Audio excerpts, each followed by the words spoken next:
Et on se retrouve donc pour le deuxième Retail Day avec une pépite. Alors, avant de vous présenter le dirigeant de l'entreprise, je voudrais quand même dire un mot sur cette entreprise parce que c'est un peu un événement, cette société, puisqu'elle a fait son introduction. Et je crois que si on remonte à 5 ans ou 6 ans, et on pourrait peut-être même remonter au-delà de ça, c'est la meilleure performance depuis l'introduction en bourse, dans un contexte où les introductions en bourse ont été plutôt difficiles. C'est tellement rare d'avoir une entreprise qui performe aussi bien et qui a promis des choses avant son introduction en bourse qu'elle a respectées, que je suis très heureux, José, de te recevoir aujourd'hui.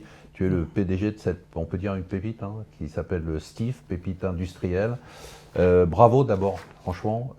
Merci beaucoup, alors, merci de me recevoir. On sait que rien, je veux dire, c'est ce qui s'est passé, rien ne présage de l'avenir, mais c'est formidable, parce que d'abord on est très content d'avoir une introduction qui se passe bien sur la place de Paris, ça fait du bien, ça va donner des idées à d'autres. Et puis d'autre part, c'est une performance spectaculaire, t'es devenu notre Nvidia national. Alors tu peux nous présenter un peu ton activité ? Oui, donc la société Steve, c'est une société industrielle. Nous fabriquons des composants métalliques pour l'industrie et notamment avec une spécialisation dans les équipements de protection contre les risques d'explosion. D'accord. Et aujourd'hui, c'est quoi? C'est principalement en France, c'est à l'étranger, qu'est-ce qui sont tes clients? Tu peux nous donner un petit peu le panorama? On exporte déjà beaucoup, hein, près de 80% du chiffre d'affaires est à l'export. Ouais. Et on a 2 usines aujourd'hui, l'usine principale qui est en France et une deuxième qui est en Chine pour vendre aux clients chinois. On ne fait pas de réimportation en Europe. Tu vends aux clients chinois? Voilà, je produis en Chine pour les Chinois.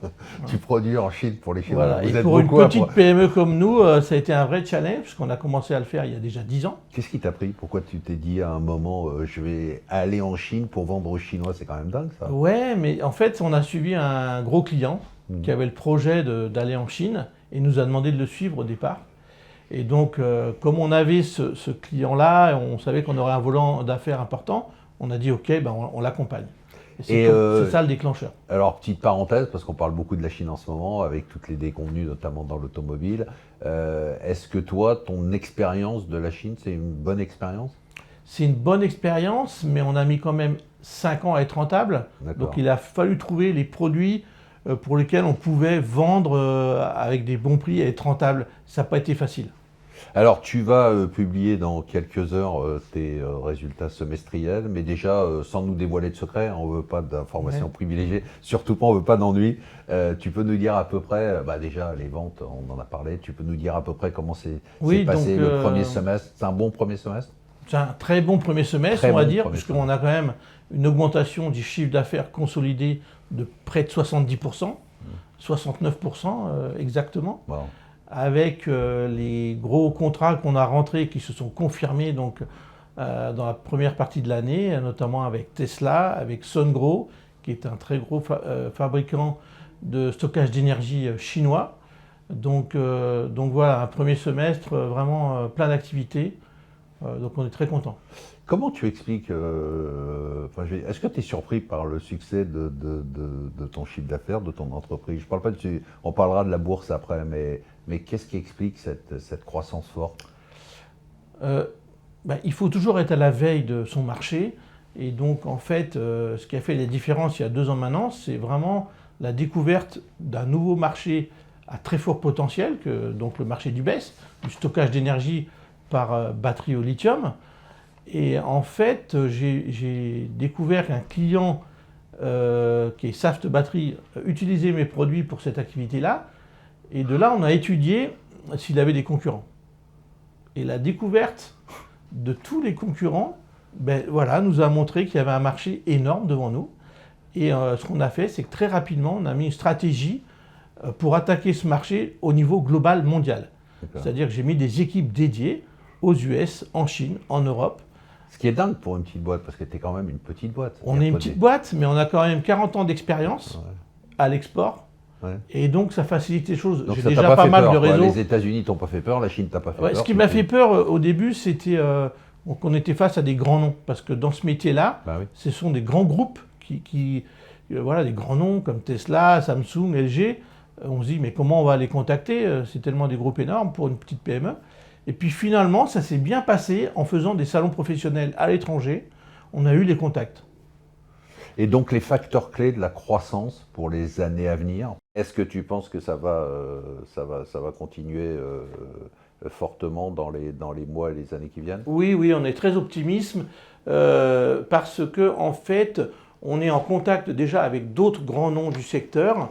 Et ce qu'il faut bien voir, c'est que les grands groupes industriels qui font de l'automobile électrique, comme BYD, ou bien carrément les batteries, comme CATL, ont compris le potentiel du marché du stockage d'énergie et se lancent à leur tour dans ce business. D'accord. Donc, Donc ça veut dire que tes clients eux-mêmes se développent là-dessus, Ouais. et donc évidemment ils auront voilà, encore plus besoin de toi. Donc nous, en ce moment, on discute avec ces grands groupes-là. Donc il y en a beaucoup en Chine, hein, mais pas que. Il y a aussi par exemple Siemens en Allemagne. Donc tous ces grands groupes investissent dans le stockage d'énergie et donc ont besoin de nos produits. Donc je pense qu'on ne s'est pas rendu compte en France assez du marché du stockage d'énergie, le potentiel qu'il a. Et est-ce que, bon, on parlait de ton introduction en bourse, est-ce que tu es surpris de voir cet enthousiasme autour de toi dans un contexte pour les small caps qui est très déprimé, hein. Donc tu fais vraiment figure d'exception. Est-ce que tu le vis comment en fait? Alors il y a eu plusieurs phases. La première phase, j'étais un peu frustré quand même parce que j'ai trouvé qu'on est rentré à un prix assez bas. Ouais. Et parce que c'était le marché, il fallait l'accepter. Et donc, quand le cours a commencé à évoluer d'une manière positive, j'ai trouvé ça normal parce que je considérais que le prix était un peu sous-évalué au départ. Ta valeur. Voilà. Mais très dernièrement, là, les dernières semaines, là, je suis très surpris quand même à l'opposé parce que ça monte assez vite.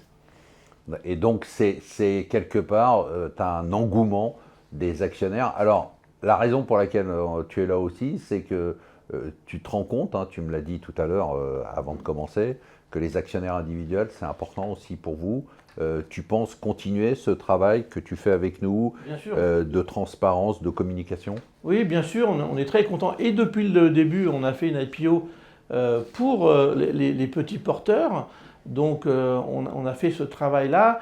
Et localement, notamment dans toute la région Grand Ouest, on a vu qu'on avait beaucoup d'actionnaires. Beaucoup de fans. Voilà. Et donc, on souhaite continuer, bien sûr, à développer cette relation avec eux au quotidien. Donc tu viendras régulièrement chez nous, Bien comme sûr, ça à avec très chaque plaisir. fois on fêtera des nouveaux records. Alors j'ai quelques questions, si je peux te les poser. Ouais. Donc on me dit vous avez récemment signé des contrats, donc tu en parlais toi-même, avec des géants comme Tesla, KTL, Siemens.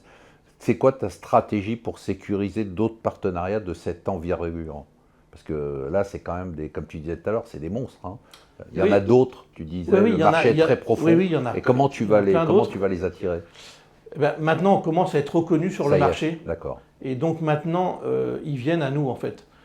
Pendant la première période, on allait les chercher sur les salons professionnels. Mais là maintenant, notamment en Chine, on commence à être reconnu. On a Tesla qui est une grande référence. Et ce qu'il faut dire aussi, c'est que les concurrents, il y en a peu, mais il y en a quand même, ils n'ont pas des produits adaptés à ce marché. Et on a vu notamment CATL revenir vers nous en courant parce que le produit qu'il avait choisi, ça ne marchait pas. Et on me pose la question, tu développes et tu produis bien des produits en interne, hein, c'est toi Tout qui à fais fait, ça. on a un bureau d'études. Pourquoi tu fais ça en interne? C'était quoi l'idée au démarrage? On a toujours fait nous-mêmes nos produits et on innove beaucoup. Voilà, pour Ouais, nous. c'est ce que tu me disais tout à l'heure. C'est-à-dire, la clé, c'est pour avoir l'innovation et la ouais. réactivité, c'est de produire en interne, c'est ça? C'est ça. Et nous, il y a 3 mots-clés un peu qui définissent la société. Il y a l'innovation, l'industrialisation, c'est-à-dire que quand on commence à avoir des quantités, on automatise la production pour produire toujours chez nous, mais plus et mieux. Et enfin, l'exportation. Il faut se bouger, quoi. Je trouve que les entrepreneurs... Il faut se bouger. Voilà, en France, c'est un bon message. C'est rare que je les vois avec moi sur des salons à l'étranger. Ouais. Il faut se bouger. Pour avoir des contrats à l'export, il faut y aller. Bah, tu devrais dire ça à Michel Barnier, il faut se bouger. comment est-ce que tu comptes garder le leadership sur le marché des baies? Je rappelle que les baies, ce système de stockage d'énergie par batterie, c'est la dernière question que je voudrais poser. Comment tu veux garder comment tu penses que tu peux garder ce leadership? Eh bien, c'est en continuant à innover avec des nouveaux produits qui vont bientôt arriver dans 1 an et 2 ans. Donc on a déjà les produits futurs dans les cartons. Et donc c'est par ce moyen-là qu'on va continuer à développer notre activité. José, merci beaucoup pour ta transparence. Alors, franchement, félicitations. Je te souhaite de continuer comme ça. Merci. Parce qu'on a besoin, d'abord, on a besoin de champions industriels français comme toi.